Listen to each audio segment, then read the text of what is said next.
Rob, let's go. This is a great time of year because you got football is in full swing. Obviously, the playoffs in Major League Baseball. And the NBA season is about to start. So a lot of excitement there. A lot of things happen in the offseason, a lot of movement. And as always, the NBA put out its general manager survey where they survey all the GMs throughout the league, and they ask them various questions. Who's going to be the MVP? Who you pick to win the championship? So on and so forth. A few things, Rob. I'm going to ask you these and ask you to give me your answers, what you think the answer is. Who do you think the GMs pick to win the NBA Finals this year? The pick of most people who picked them last year, if they stay healthy, the Brooklyn Nets. I mean, on paper, obviously they got to stay healthy, and Chris, they got to make shots, and they got to do what they're supposed to. But I don't know how you could be a basketball GM expert, not look at that team, think where it went last year with two major players hurt, and think that if those two guys are healthy, that they're not going to be in the mix to win a championship. I think that, right? Is it overwhelming? It's 72. Yeah, 72%. Yeah, it's overwhelming. Brooklyn. Lakers second, 17%. Bucks third, 10%. I'm with you. The Nets, though, Kyrie's a distraction. And they're going to have to figure out something. I know he said in his press conference on Zoom last week he doesn't want to be a distraction, but he is. All right? And if he's not playing regular season games, Rob, they could arguably win the championship even without Kyrie. No, they could. If Harden's healthy all year and plays the way he played last year, Chris, and we saw Durant. We saw him in the Olympics. I mean, what more do we need to see? He's all the way back. He had a great year, played great in the playoffs. If he didn't step on the line, the Bucks would have been knocked out. I mean, they might have won a championship or or gone to the finals at least. You know what I mean? Like, right. So he's as good as it gets and looks fine. And so I don't even you're right. They could. All you need is two great players. You don't need three. Three is like adding devil dogs on the top of your birthday cake. You know what I mean? Like that. Seriously. Like, well, they got LaMarcus Aldridge. Now I get it. He's older, but he still knows how to play. Blake Griffin, Joe Harris is one of the best shooters in the league. Patty Mills is a winner. Like, yeah, they're stacked. What's his name? Paul Millsap. All right, now it's 3-0. Now who do you think? 3-0. So now you worried? 3-0. He doesn't look that good. Yeah, man. Cole is. New York, Rob. It's not going to be pretty tomorrow if he loses this game. But anyway, okay. Who do you think they pick for the 2022 NBA MVP? Kevin Durant. Yes. Kevin, did you see this before? No. All right. I'm just taking a guess. I'm taking a guess from this standpoint. As well as he played. I just talked about how great he played in the playoffs and the Olympics. There's no reason to believe that he's not going to be able to play. And then, Chris, if all three of those guys are playing, and we talked about it last year, sometimes it takes away from you, right? Like, well, that's the thing. Right. He's got an uphill battle that, say, a Giannis, a Luka, an Embiid at this point doesn't have, Rob. You know what I mean? Like, it's not impossible. LeBron won 2 in Miami with a big 3. But you know what I'm saying? You can cancel each other out. You cancel your teammates out. And so I think Luka right now would be my favorite for the MVP. I think Embiid will have a shot. And Rob, I give Harden pretty much maybe just as much of a chance as Durant. Because remember, Harden, Durant's probably going to average about, some of it depends on Kyrie if he's playing. But Durant may average 27.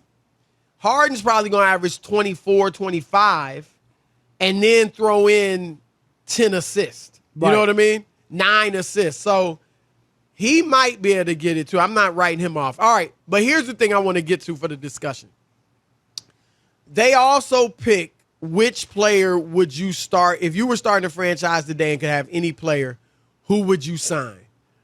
Number 1 was Luka Doncic at 43%. Number 2, Giannis at 40%. That's not a slight on LeBron or Durant and anything. It's just age. So it's age. You're not going to pick right. a guy who's been in the league for 20 years. Absolutely. It just doesn't make sense. So do you have a problem with Luka They're both young. I think Giannis is like, what, 27, 26? How and old is Luka's Luka? 22, probably turning 23. He might be 23.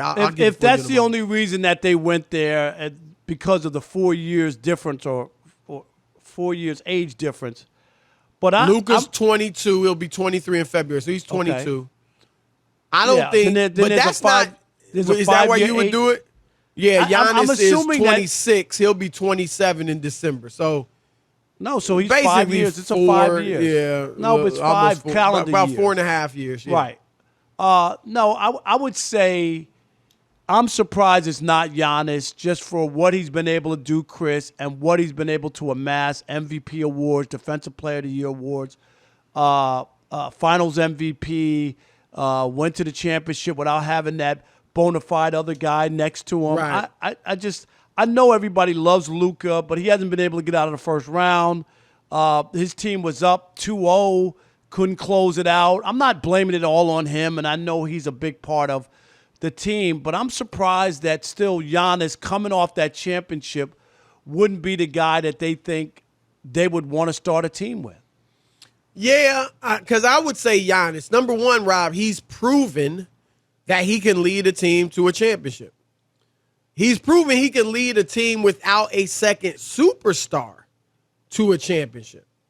Now, I'm not saying he's better than LeBron. He's not, not historically. But LeBron's never won a championship without a second superstar. Durant's never won a championship without a second superstar. And a lot of times they had third stars. Now, Drew Holiday and Chris Middleton deserve props, but they're not superstars. And so Giannis, here's my thing with Giannis. He has to play like he did in the playoffs. And I don't mean with that urgency, with that fire. He always does that. I mean playing to your strengths. Dominate the paint, big man. Now, he's not going to post up like Shaq or Kareem Abdul-Jabbar, but he gets there in different ways. He's flashing across the lane. He's driving to the bucket. He's rolling off a pick and roll. Sometimes he'll post. Things like that. But occasionally you can take a jumper, whether it's a three, whether it's a 17-footer, whatever. But I don't want Giannis on the perimeter too much. You're not a point guard. I get it. That helped you develop and become who you are. But unless it's in transition, I really don't need you at the top running the offense. I need you down near the bucket, finishing and dominating. So if Giannis does that, I'm with Giannis.